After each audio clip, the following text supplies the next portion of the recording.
President-elect Trump has been needling you a bit, calling you Governor Trudeau, talking about making Canada the 51st state. Did you have any interaction with him today? No, not today. But that's not going to happen. Canadians are incredibly proud of being Canadian. One of the ways we define ourselves most easily is, well, we're not American.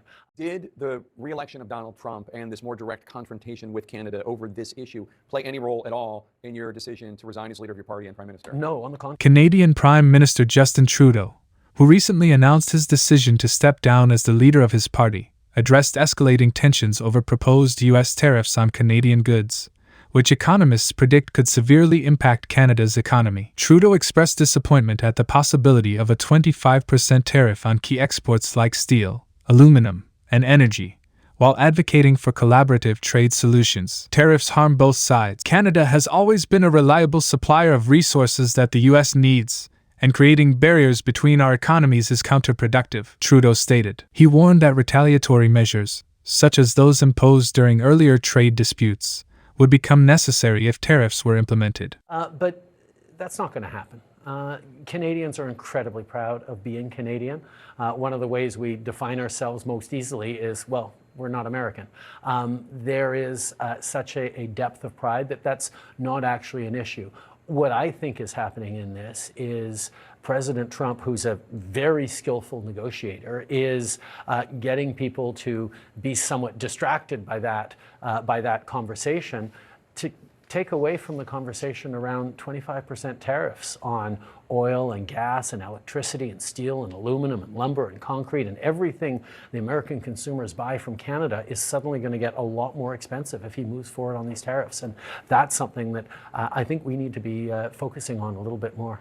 When asked about Trump's proposed tariffs and their impact on Canada, Trudeau emphasized the importance of partnership over conflict. Hurting Canada's economy ultimately hurts American workers and consumers. Our nations succeed when we work together to tackle global challenges like competition from China and Russia. That's the path forward, he stated. With his departure from leadership approaching, Trudeau offered advice for his successor. Focus on the win-win. Collaboration is the key to ensuring both countries thrive. As the political landscape evolves in both nations, Trudeau's emphasis on cooperation and shared responsibility remains a central theme in Canada-US relations. You know, we don't want them either.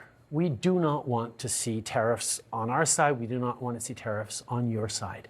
It's bad for people who have, for generations, made things together and been successful together to actually start creating barriers between economies like ours. Like, we have so many resources in Canada, more than our market can support, so we export them to our closest friend who can rely on them. It is a win-win for us.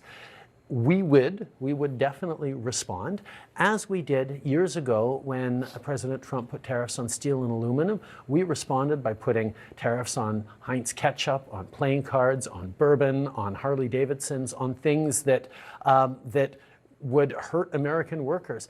But we don't want to do that because it drives up prices for Canadians and it harms our closest trading partner. On domestic issues, Trudeau responded to criticism of his handling of inflation and immigration policies, which have drawn parallels to challenges faced by liberal governments in other countries. Despite economic pressures, he defended his administration's initiatives, including affordable childcare, dental care, and environmental programs aimed at benefiting middle-class Canadians. Our economy is strong, recovering faster than many others.